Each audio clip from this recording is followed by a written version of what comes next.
રાજ્યમાં ઊભા થયેલા ભૂઈમા કિસ્સાએ સમાજને ચિંતામાં મૂકી દીધો છે. તો 10 વર્ષથી માતા પિતા બાળકીને માતાજીનો અવતાર જાહેર કરી ધૂણતા શીખવ્યા બાદ લોકો પાસેથી રૂપિયા પડાવતા હોવાનું સામે આવ્યું છે.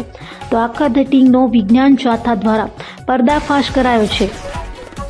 સુરત ભૂઈમાનો સમાજ માટે આઘાતજનક સાથે ચિંતાજનક કિસ્સો સામે આવ્યો છે. સુરતના વલંજામાં માતા પિતાએ દીકરીને ભૂઈમા બનાવી રૂપિયા બનાવવાનું સાધન બનાવ્યું હતું. 3 વર્ષની ઉંમરે દીકરીને માતાજીનો અવતાર જાહેર કરી ધૂણતા શીખવ્યું હતું. તો છેલ્લા 10 વર્ષથી શ્રદ્ધાળુઓ સાથે છેતરપિંડી કરાતી હતી.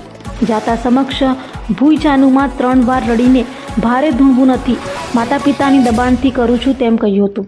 તો ભૂઈએ ધૂણવાનું બંધ કરતા માતા પિતાએ ઢોર માર મારી ઈજા પહોંચાડી હોવાનું પણ જણાવ્યું હતું. ભૂઈની માતાએ 7 સંતાનને જન્મ આપ્યો, તેમાંથી 4 જીવિત છે.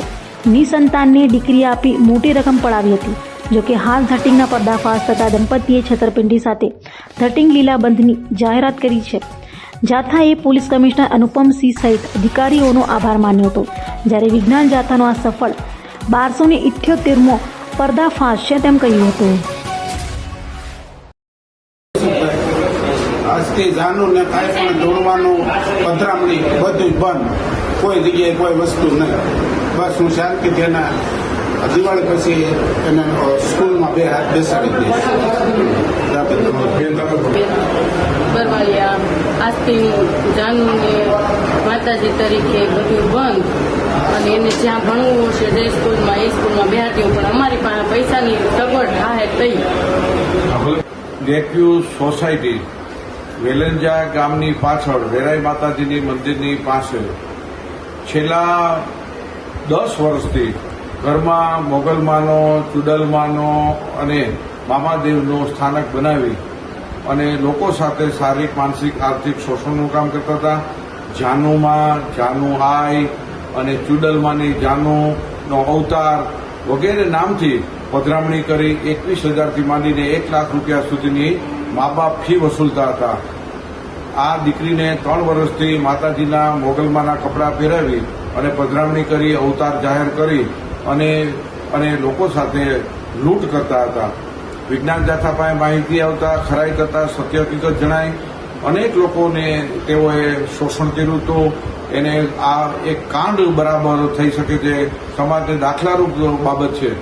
જાનુમાં જાનુઆએ કબૂલાત આપી કે મારે આ ધૂણવાનું કામ કે મારે પધરામણીનું કામ કંઈ કશું કરવું નથી, મારે ભણવું છે.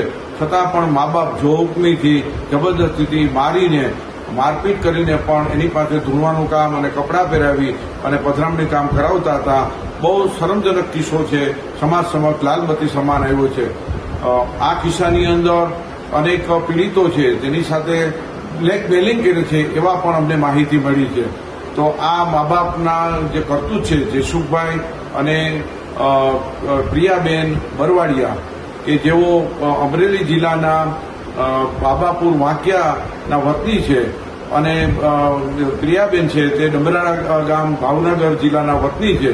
આ બંને કારસ્તાન કરી અને લોકોને છેતરપિંડી, ધાર્મિક છેતરપિંડી કરતા હતા.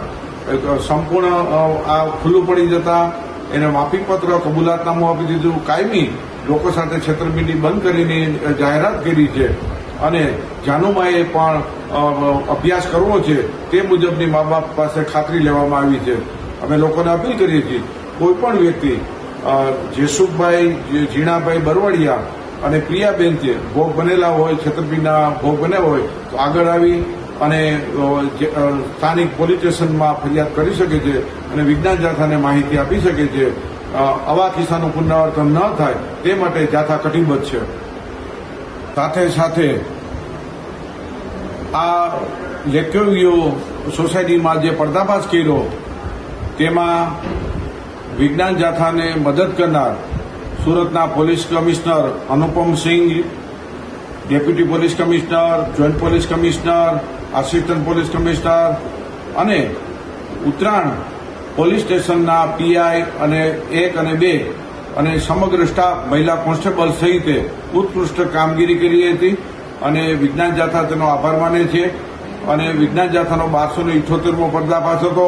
વિજ્ઞાન જાથાની ટીમે આખું લાઈવ રંગે હાથે આ દંપતીને છેતરપિંડી કરતા ખુલ્લા કર્યા છે અને ઉજાગર કર્યા છે. હવે લોકોએ સ્વયં જાગવાની અને સાવધાન રહેવાની જરૂર છે.